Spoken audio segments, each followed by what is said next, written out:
আসসালামু আলাইকুম। আমি মোখলেস ফুড অ্যান্ড বেভারেজ থেকে মোখলেসুর রহমান। আজকে হযরত আলী আসগার হুজুরের একটি সুন্দর ওয়াজ আপনাদেরকে শোনাবো। চলুন ওয়াজটি শোনা শুরু করা যাক। শুনুন, ভালো লাগবে। আমাকে মুফতি সাহেব বলছেন, তাহলে লাটা নেহির অর্থে নিয়ে তরজমা করলে স্পষ্ট বোঝা গেল আল্লাহ বলছেন আমি মক্কার কসম খাবো না। তাহলে আপনি ব্যাপারে কি বলবেন? আমি বললাম মুফতি সাহেব ঠিকই বলেছেন, তবে আপনি এখান পর্যন্ত পৌঁছেছেন, আরেকটু গভীরে তলদেশে পৌঁছাননি। যেমন যেটা উদাহরণ দিচ্ছিলাম, ওই জালাতে পানি রাখা হতো, জালা, ওই জালার ভেতরে একটা বদনা পড়ে গেছে।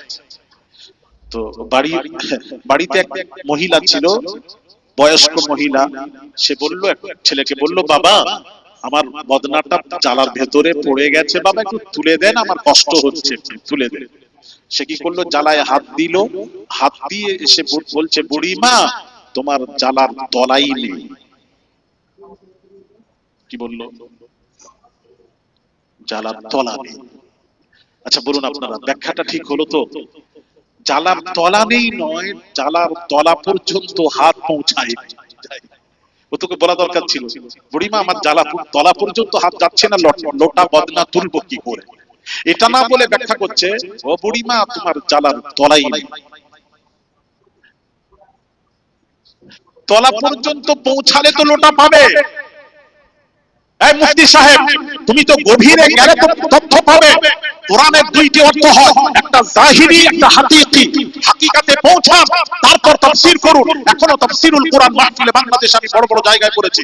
যেদিন আসি তার আগের দিন বিশাল মাহফিলে হাজার হাজার মানুষ সেখানে বলছিলাম। আমি বললাম যে একটা তাফসীর এখনো হচ্ছে বাংলাদেশ, আর একটা তাফসীর হয় শেরে খুদা আলী কাল্লামাল্লাহু ওয়াজহু, তিনি বলছেন আমি বিসমিল্লাহর পায়ের যদি তাফসীর করি উটের বোঝা হয়ে যাবে। ওটা কি তাফসীর? একটা হারফের তাফসীর যদি উটের বোঝা হয়ে যায়, ও কি তাফসীর? ওটা এই জ্ঞান নয়, আরেকটা জ্ঞান আছে। ওই জ্ঞানটা হলো আল্লাহ প্রদত্ত জ্ঞান। আল্লাহ প্রদত্ত জ্ঞান যখন শিখবেন, যেন শেরে খুদা আলী কাল্লামাল্লাহু ওয়াজহু সম্পর্কে দয়ার নবীর পাক জবানের পাক কথা, আনা মাদিনাতুল ইলম ওয়া আলিয়ুন বাবুহা, আমি হলাম জ্ঞানের শহর, আলী হলেন জ্ঞানের দরওয়াজা। ব্যাখ্যা দুই রকম হয়, হাকিকাতে পৌঁছতে পারো না তোমরা। আমি বললাম মুফতি সাহেব আসুন, আমি একটু তরজমা করে যাচ্ছি। আল্লাহ পাক যে বললেন লা উকসিমু বিহাযাল বালাদ, আমি মক্কার কসম খাবো না, নেহির অর্থে নিলে খাবো না। খাবো নার পেছনেও কোনো রহস্য লুকিয়ে আছে। আপনি রহস্যটাকে ধরতে পারলেন না, গভীরে গেলেন না। আমরা গভীরে গিয়ে তালাশ করেছি। আমিও খুঁজতে খুঁজতে আমিও লাটাকে নেহির অর্থে নিয়ে তরজমা করে দেখলাম যে নেহির অর্থে নিলে তো আল্লাহ বলছেন আমি মক্কার কসম খাবো না। আমি চিন্তা করলাম খাবো না পেছনেও কোনো রহস্য লুকিয়ে আছে। ওই রহস্য খুঁজতে খুঁজতে 2011 সালে পেয়ে গেছি, আলহামদুলিল্লাহ 11 সালে। আর আপনাদেরকে 2025 সালে বলবো ইনশাআল্লাহ। তবে মনে করে দিবেন আশেপাশে যখন আসবো। এখানে রাখলাম। ও আস্তে আস্তে কথা আওয়াজ আসছে, যাই হোক দেখছেন, আমি বলেছিলাম প্রথমে কথা ফাইনাল হয়েছিল। হ্যাঁ, আপনারা, আমি কথা বললে আপনারা যদি কথা না বলেন, আমি যখন বলবো আপনারা বলবেন, আমি তখন আমি পেকে বসবো, স্বাভাবিক। আমার কথা যখন না শুনবেন, আমি আপনার কথা শুনবো। তাহলে এটা জেনে নেবেন 2025 সালে বলবো। হ্যাঁ, যদি বলতে বলেন তাহলে বলবো, আর যদি চুপ থাকেন বেরিয়ে চলে যাব, পরিষ্কার কথা। তাহলে ইচ্ছা নেই, আমি মুখটা ছড়িয়ে লাভ নেই, কেন ছড়াতে যাব? ভাইরা আমার, জানতে চেয়েছেন তাহলে বলি, নিশ্চয়ই বলবো। জানবেন না, চাইবেন বলবো না। হ্যাঁ, এদিকে একটু অন্য মনোযোগ, এদিকে মন দেন ভাইরা আমার, বামাজিরা। ইমাম, এই ব্যাখ্যা ইমাম ইবনে হাজার মাক্কি, পৃথিবীর উলামাদেরকে জিজ্ঞেস করুন, तमाम পৃথিবীর উলামারা যাকে এক বাক্যে মানে, ইমাম ইবনে হাজার মাক্কি হুজুর, তিনি এর ব্যাখ্যা করেছেন লা উকসিমু বিহাযাল বালাদ। তিনি বলছেন লাটা নেহির অর্থে নিয়ে গিয়ে তরজমা করলে স্পষ্ট বোঝা যায় আল্লাহ বলেন আমি মক্কার কসম খাবো না। বলেছেন খাবো নার পেছনে রহস্য। ইমাম ইবনে হাজার মাক্কি হুজুর লিখছেন খাবো নার পেছনে রহস্য হলো আল্লাহ পাক বলেন আল্লাহ পাক বলেন লা উকসিমু বিহি যা লাম তাকুন ফীহি বা'দা খুরুজাকা মিন। আল্লাহ পাক বলছেন বন্ধু আমি মক্কার কসম খাবো না, আমি মক্কার কসম খাবো না। বলছে এটা কখন কখন কখন?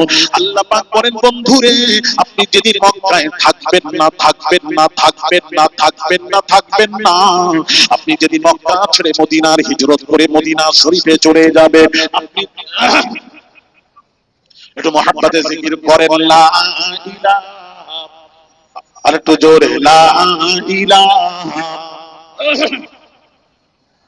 এটা রাস্তা দিয়ে দেন চলে চলে চলে।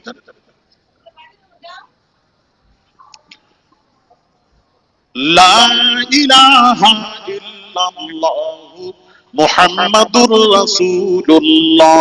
আকাশের মালিক যেই আল্লাহ, জমিনের মালিক সেই আল্লাহ, হায়াতের মালিক যেই আল্লাহ, মওতের মালিক সেই আল্লাহ।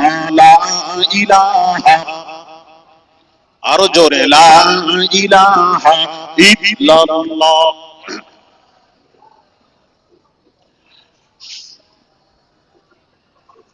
লা ইলাহা ইল্লাল্লাহু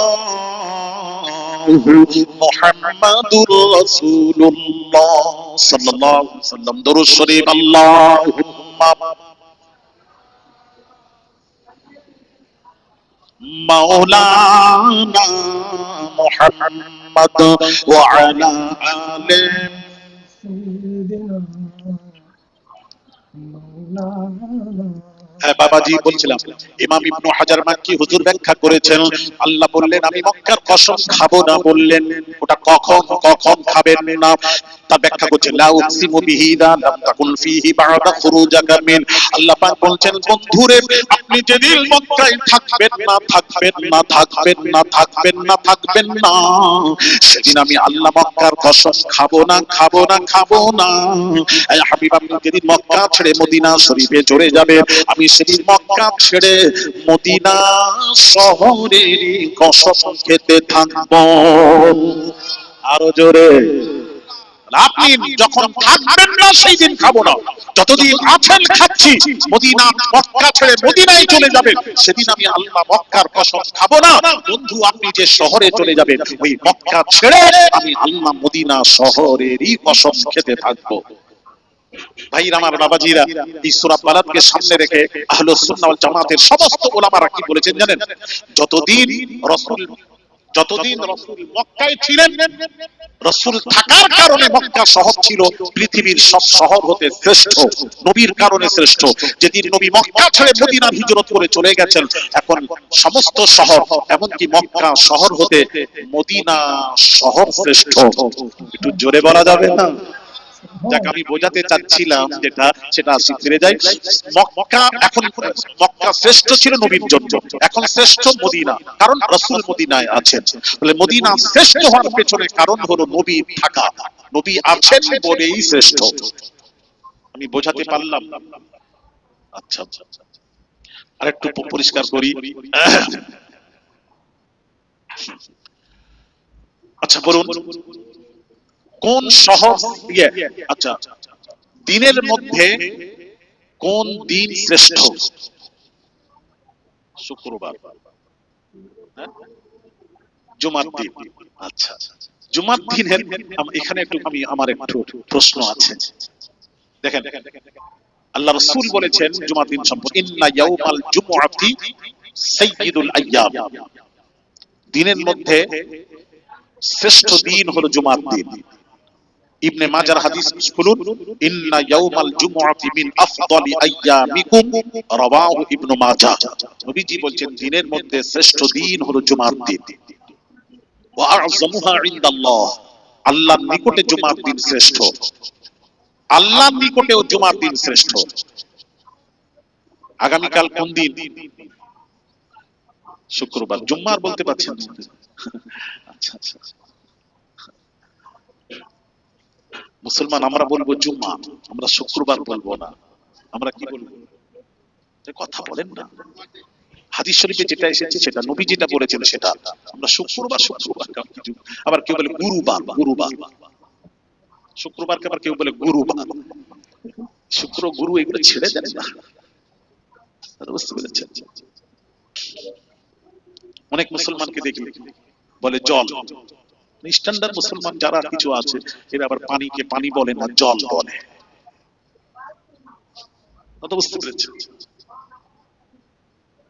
আমি মেদিনীপুরে মেচেদায় একবার গেছি, ওখানে দাঁড়িয়ে একটা হোটেলে আমি বললাম বাবা পানি আছে? ছেলেটা আমার জুব্বা টুব্বা দেখে ভেবেছে বোধহয় আমি কোন বাংলাদেশি হব, সে দেখে মনে করছে বাংলাদেশ। আমাকে বলছে পানি নেই, জল আছে। তো আমি ছেলেটাকে ডাকলাম, ডেকে বললাম বাবা হোটেলের পাশেই ওই বিক্রি হচ্ছিল যেটা পানিতে হয়, হ্যাঁ পানি ফল। আমি বললাম বাবা একটু এটা কি ফল বলে একটু জিজ্ঞেস করো না বাবা, এটা হ্যাঁ একটু জিজ্ঞেস করো কত করে কেজি, জিজ্ঞেস করো তো। সে বললো এই পানি ফল কত করে? যেই বলেছে আমি হাত ধরে বলছি বাবা আমি এক্ষুনি বললাম পানি দাও, তুমি বললে পানি নেই জল আছে, আর এখানে এসে পানি ফল বললে কেন? বলো জল ফল। এই আমি বাংলাদেশি চাচা নয়, আমার বাড়ি মেদিনীপুরে এখানে। হ্যাঁ বলেছ শুরু করলাম, চুপ হয়ে তাকিয়ে আছে। আপনি এখানে বাড়ি? হ্যাঁ এখানে। বল জল ফল। আপনি দেখবেন স্টেশনে লেখা আছে, আপনি ট্রেনে সফর করে দেখবেন লেখা আছে, আগে লেখা আছে পানীয় জল, আগে পানি। কথা বলেন না সফর, আগে কি লেখা আছে? পানীয় জল। অত মুসলমানের ভাষা যেটা আমরা বলবো পানি, তারা বলছে জল, যদিও বাংলা শুদ্ধ ভাষা জল। জল বলবেন না, পানি বলুন। একদিন আল্লামা রুহুল আমিন বসিরহাটি হুজুর, আল্লামা হুজুর দোয়া করছে, মোনাজাত করছে, লম্বা মোনাজাত করছে।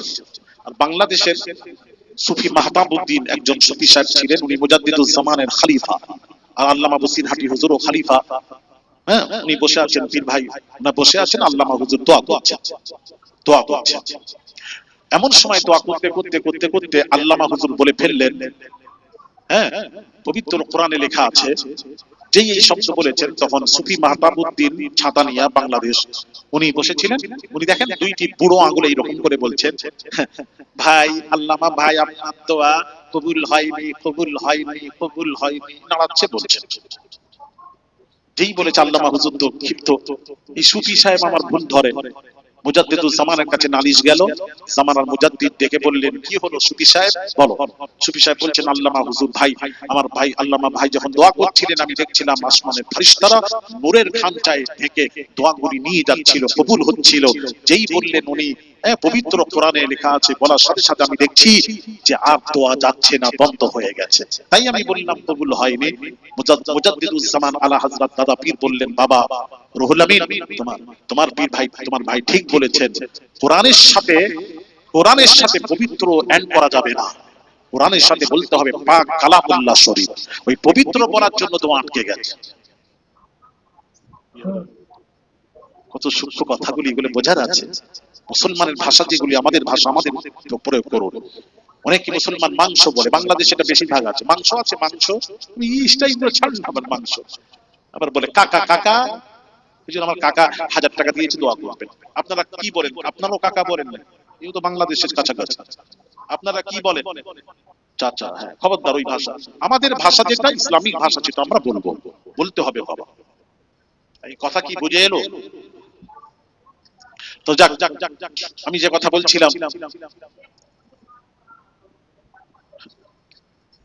বলছিলাম, শুক্রবার নয় জুমার দিন শ্রেষ্ঠ। আল্লাহ পাক কেমন শ্রেষ্ঠ? ওয়া হুয়া আ'যামু ইনদাল্লাহি মিন ইয়াউমিল আযহা ওয়া ইয়াউমিল ফিতর।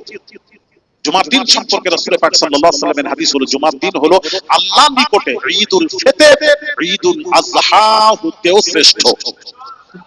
কি বলছেন? ঈদুল ফিতর, ঈদুল আযহা তার চেয়েও শ্রেষ্ঠ জুমার দিন। এই জুমার দিন পড়ে গেছে, যেই মাগরিবের হলো, মাগরিবের পর থেকে জুমা শুরু হয়ে গেল, আরবি মাস শুরু হয়ে গেল। ভাই আমার বাবাজিরা, এই জুমার দিন এবার প্রশ্ন আসবে, এখানে একটা প্রশ্ন আসবে, জুম্মা এত শ্রেষ্ঠ কেন হুজুর? ঈদুল ফিতর, ঈদুল আযহা থেকেও শ্রেষ্ঠ কেন? কি কারণ? নিশ্চয়ই একটা কারণ থাকবে পেছনে। নবীজি বলেছেন ফি খামসি খিলালিন, 5টি কারণের জন্য জুম্মা শ্রেষ্ঠ। পাঁচটি কারণ কি কি? নাম্বার 1, ফিহি খুলিকা আদম। আদম আলা নবিয়িনা আলাইহিস সালাতু ওয়াস সালাম পয়দা হয়েছিলেন যেদিন, সেদিনটা ছিল জুমার দিন। যেটা বলুন, আদম নবীর পয়দাইশের দিন হলো জুমার দিন। নাম্বার 1, পাঁচটি কারণ বলেছেন, শুনবেন ভাইয়ের আমার, বাবাজিরা। আরো কারণ হলো জুমার দিন শ্রেষ্ঠ কিসের জন্য? ফিহি কুবিজা, আদম আলা নবিয়িনা আলাইহিস সালাতু ওয়াস সালামের রূহ কবজ হয়েছিল জুমার দিন। আচ্ছা, জুম্মা শ্রেষ্ঠ কি কারণে? জুম্মা শ্রেষ্ঠ হলো ওয়াহবাতাল্লাহু ফীহি আদম ইলাল আরজ। আদম আলা নবিয়িনা আলাইহিস সালাতু ওয়াস সালামকে বেহেশত থেকে যখন দুনিয়ায় নামানো হয়েছিল যেদিন, সেদিনটাও ছিল জুমার দিন। ফীহি তাকুমুস সাআ, কিয়ামত যেদিন হবে সেদিনটাও হবে জুমার দিন। এই পাঁচটি কারণের জন্য জুম্মা শ্রেষ্ঠ। বোঝা গেল কটি কারণের জন্য? কি কি বলুন তো? বললাম হ্যাঁ, কি বলে? চারটা আচ্ছা, বলে কথাও বলছি কিন্তু। এই পাঁচটি কারণের জন্য জুম্মা শ্রেষ্ঠ, মনে থাকবে তো? তাহলে বলছেন না কেন যে ভুল হয়েছে? বলবেন না? আশ্চর্য, কি বলেন তো দেখি। আসলে মন এখানে নেই, মন তো হাঁড়ির দিকে চলে গেছে। ও অতগুলো হাঁড়ি যদি চাপান আপনারা, মন কি বলেন তো দেখি? ঠিক থাকার কথা। আমি দেখে এসেছি লাইন দিয়ে হাঁড়ি আছে। তাহলে কটা হলো? চারটা যদি হয় তাহলে একটা থাকবে, তাহলে চারটি হলো। 5 নম্বর কারণ হলো জুম্মা শ্রেষ্ঠ। এদিকে তাকান, শুনবেন বলেছেন, আমি শোনাচ্ছি। চারটা শুনলেন, 5 নম্বরটা শুনুন। ওয়াফিহি সাআতুন লা ইয়াসআলুল্লাহ ফীহি আল-আবদু শাইআন ইল্লা আ'তাহু ইয়্যাহ মা লাম ইয়াসআল হারাম। এই পাঁচটি কারণের জন্য জুম্মা শ্রেষ্ঠ। শুনতে চাইলেন, বললাম, মনে রাখবেন। হ্যাঁ, কি বলছো বলো? ও বাংলায় ব্যাখ্যা। ও আচ্ছা, ওই আরবিতেই বললাম না। ও আচ্ছা, তাহলে বাংলায় ব্যাখ্যা। وفيه ساعة لا يسأل الله فيه العبد شيئا إلا أعطاه إياه ما لم يسأل حراما। নবীজি বলছেন, জুমার দিন এমন একটি লামহা, এমন একটি সময় আছে যে সময়টি বান্দা যখন আল্লাহর কাছে দোয়া চায়, আল্লাহর কাছে দোয়া চায়, আল্লাহর কসম 100% বান্দার দোয়া আল্লাহর দরবারে মঞ্জুর হয়ে যায়। জোরে বল সুবহানাল্লাহ। 100% দোয়া মঞ্জুর হয়। হাদিস শরীফ, সহিহ হাদিস, হাদিসের সনদ সহিহ। ব্যাস মাথায় রাখবেন পাঁচটি কারণ। আর কোনো প্রশ্ন নেই তো? থাকলে বলবেন, না হলে আমি আগে যাব। হ্যাঁ,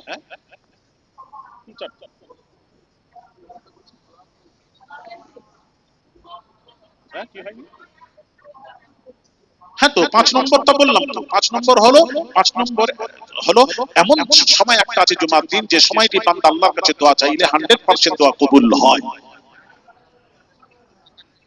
দাঁড়া বলছি, এটা বলে একটা শেষ করি। কিছু কি বলছেন বলে? হ্যাঁ, এই একটা পূর্ব, এটাই তো জিজ্ঞেস করছি, চুপ করে আছে দেখলেন। এখানে একটা প্রশ্ন নেই।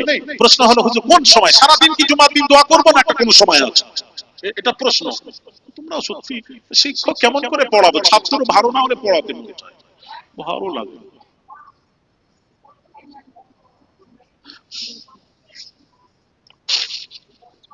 তাহলে বলি, কবে শুনবেন? আজকে, আজকে বলেছে। দেখেন, আজকে এক্ষুনি দুটোর মধ্যে পার্থক্য আছে। তাহলে ছেলেরা সত্যি আজকে বলছো কেন? আজকে না, আমি পরে আমি শোনাবো। তাহলে নেমে গিয়ে শোনাবো। এক্ষুনি বলেন কখন শুনবেন? কারা কারা শুনবেন না হাত তোলে। হ্যাঁ, তোলে। মন একটাও নেই, দেখলেন তো? প্রমাণ হলো তো আমার কথা। বসে আছে সবাই, কিন্তু মন পড়ে আছে অন্য জায়গায়। মন আছে হাঁড়ির দিকে। শুনে একটা কথা বলি। আহমদ সিরহান্দি মুজাদ্দিদ আল ফেসানি নাম শুনেছেন? ইনি মুজাদ্দিদ তরিকার পীর। ভারতবর্ষে 3 তরিকার পীর শুয়ে আছেন। চিশতিয়া তরিকার পীর খাজা গরিব নওয়াজ মাইনুদ্দিন চিশতি আজমিরি সঞ্জারি রহমাতুল্লাহ আলাইহি শুয়ে আছেন। ইনি চিশতিয়া তরিকার পীর। আর বাবাজি আরেকটা পীর ঘুমিয়ে আছেন, সেটা হলো আলাউদ্দিন সাবরি। সাবরিয়া একটা তরিকা আছে। সাবরিয়া তরিকার পীর হলেন আলাউদ্দিন সাবরি। ইউপিতে মাজার, ইনার মাজার হলো রুড়কিতে, আমি জিয়ারত করেছি দুটো।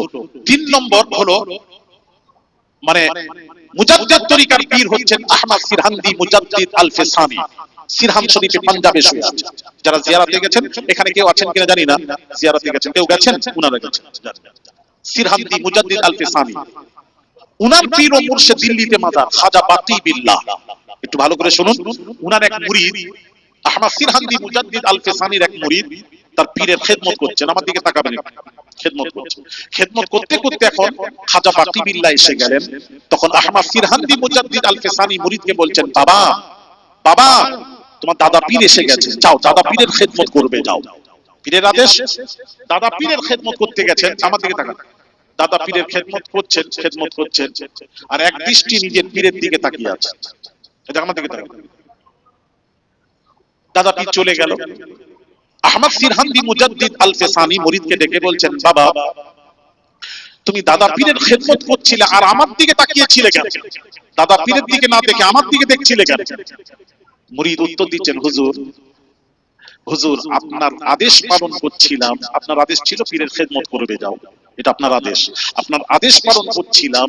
আর আপনার দিকে তাকানোর কারণ হচ্ছে আপনার আদেশ পালন করছিলাম, ওটা তো আপনার পীর, ওটা তো আপনার পীর, আপনার পীরের আদেশ পালন করছিলাম, আপনার আদেশ পালন করছিলাম, কিন্তু আমার মন পড়ে আছে আমার পীর তো আপনি, যার জন্য খেদমত করছি এখানে মন পড়ে আছে আপনার দিকে। আমি এই জন্য আপনার দিকে তাকিয়ে আছি। তো ইনারা সব জলসা শুনছেন, এখানে মন পড়ে আছে হাঁড়ির ভেতরে। বললে হবে, প্রমাণ করিয়ে যাচ্ছি, এমনি যাচ্ছি না আমি বাপের বেটা। হ্যাঁ, তাহলে হাত তুললেন, ইনারা শুনবেন না। এখনো কিছু বলছেন যে ভুল হয়েছে বাবা, না না ভুল বলবো না, এটা ভুল আমিও বলবো না, এটা ভুল নয়, এটা হচ্ছে মিস্টেক হয়ে গেছে। এটা হলো স্পিডে ব্রেক হয়, যেটা ব্রেক হলে যেটা হয় সেটাই হয়েছে, এটা ভুল নয়, তাই তো কথা বলছেন। ভুল আলাদা আর মিস্টেক আলাদা। স্পিডে ব্রেক হয়েছে, হুজুর স্পিডে হাত তুলে দিয়েছি, কিন্তু সবাই শুনবেন তো।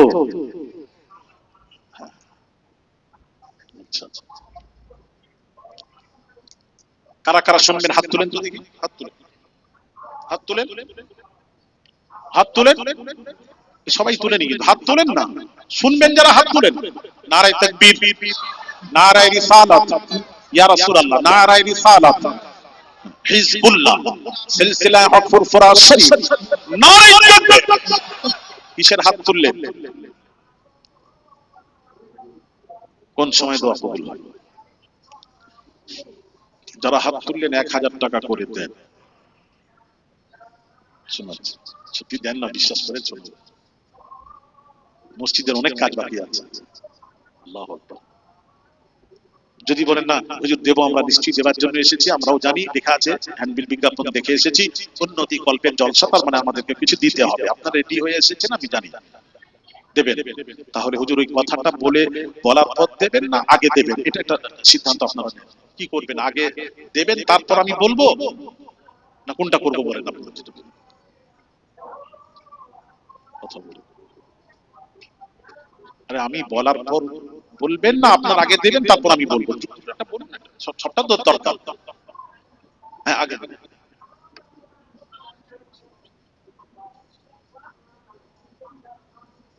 আচ্ছা আচ্ছা, 50,000 টাকা, মাশাআল্লাহ। দেখেন মাশাআল্লাহ মাশাআল্লাহ, এইরকম হওয়া দরকার।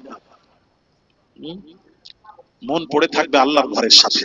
হাদিসটা শোনাবো। কত টাকা?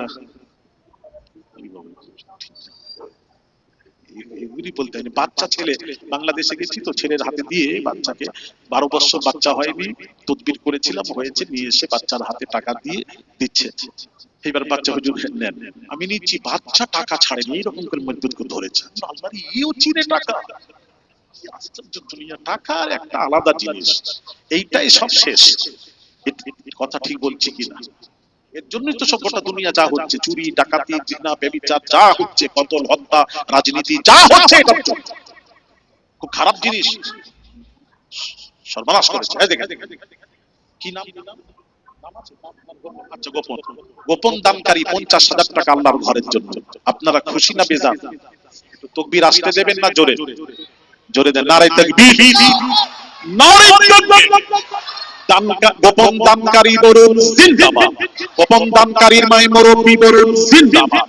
50,000 টাকা বলুন মারহাবা। আল্লাহ কবুল করেন, জোরে বলি আমিন। আল্লাহুম্মা আমিন। দোয়া করেন রব্বুল আলামিন গোপন দানকারী আল্লাহ দানকে কবুল করুন, জায়েজ আশাকে পুরো করে দিন, আল্লাহ রুজিতে বরকত দিন, সন্তানাদি হালিয়া নেক হায়াত আতা করে দিও মাবুদ। ওই বংশের মায়ে মুরব্বি যারা মারা গেছেন আল্লাহ তাদের রুহে সাদকায়ে জারিয়া স্বরূপ সব পৌঁছে দিও, আল্লাহ তাদের কবরকে প্রশস্ত করে দিও মাবুদ। রব্বুল আলামিন তোমার হাবিব বলেছেন, আল্লাহর নবী বলেন সাবাতু ইয়াজিল্লুহুমুল্লাহু ফি জিল্লিহি ইয়াউমা লা জিল্লা ইল্লা জিল্লুহু। আল্লাহর নবী বলেন আমার উম্মতের মধ্যে 7 দল উম্মতকে কিয়ামতের দিন আল্লাহ তোমার হাবিব বলেছেন কিয়ামতের দিন 7 দল উম্মতকে আল্লাহ আরশের ছায়া দান করে দেবেন। 7 দলের মধ্যে নবীজি বলেন ওয়ারাজুলুন তাসাদদাকা ইখফা হাত্তা লা তা'লামু শিমালুহু মা তুনফিকু ইয়ামিনুহু, রাওয়াহুল বুখারী। বুখারীর হাদিস। নবীজি বলছেন ওই ব্যক্তি যারা গোপন দান করে ডান হাত দেয় বাম হাত বুঝতে পারে না, ওই গোপন দানকারীকে কিয়ামতের দিন নবীজি বলেছেন আল্লাহ আরশের ছায়া দান করে দেবেন। আল্লাহ যে 50,000 টাকার গোপন দানকারীকে আল্লাহ তুমি কিয়ামতের দিন আরশের ছায়া নসিব করে দিও, জোরে বলি আমিন। লা ইলাহা ইল্লাল্লাহু মুহাম্মাদুর রাসূলুল্লাহ সাল্লাল্লাহু আলাইহি ওয়াসাল্লাম। দুরূদ শরীফ। আল্লাহুম্মা সাল্লি আলা মাওলানা মুহাম্মদ ওয়া আলা আলি সাইয়্যিদিনা। আর কে আছেন বাবা?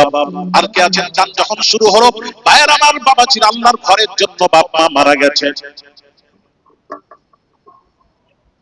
আরেক আজকের মতো এই ওয়াজটা এই পর্যন্তই শুনলাম। তো ওয়াজ থেকে আমরা একটা শিক্ষা পেলাম, সেটা হলো যে আল্লাহ পাক জুমার দিনের যে গুরুত্ব দিয়েছেন, আমাদের জুমার দিনের গুরুত্বটা বুঝতে হবে। এবং রসুল পাক সাল্লাল্লাহু আলাইহি ওয়াসাল্লাম সম্পর্কে যে আল্লাহ পাক তাকে সম্মানার্থে, যে যখন মক্কায় ছিল আল্লাহ পাক তার সম্মানার্থে মক্কার কসম খেয়েছে। যখন রসুল পাক সাল্লাল্লাহু আলাইহি ওয়াসাল্লাম মক্কা শহর থেকে মদিনাতে চলে গিয়েছে, তখন মদিনা শহর পৃথিবীর মধ্যে শ্রেষ্ঠ শহর হয়েছে। জন্য একটা জিনিস বুঝতে পারলাম যে আল্লাহ পাক যেহেতু রসুল পাক সাল্লাল্লাহু আলাইহি ওয়াসাল্লামকে অত্যন্ত ভালোবাসেন, এই জন্য আমরা যারা ইমানদার আছি আমরাও রসুল পাক সাল্লাল্লাহু আলাইহি ওয়াসাল্লামকে ভালোবাসবো।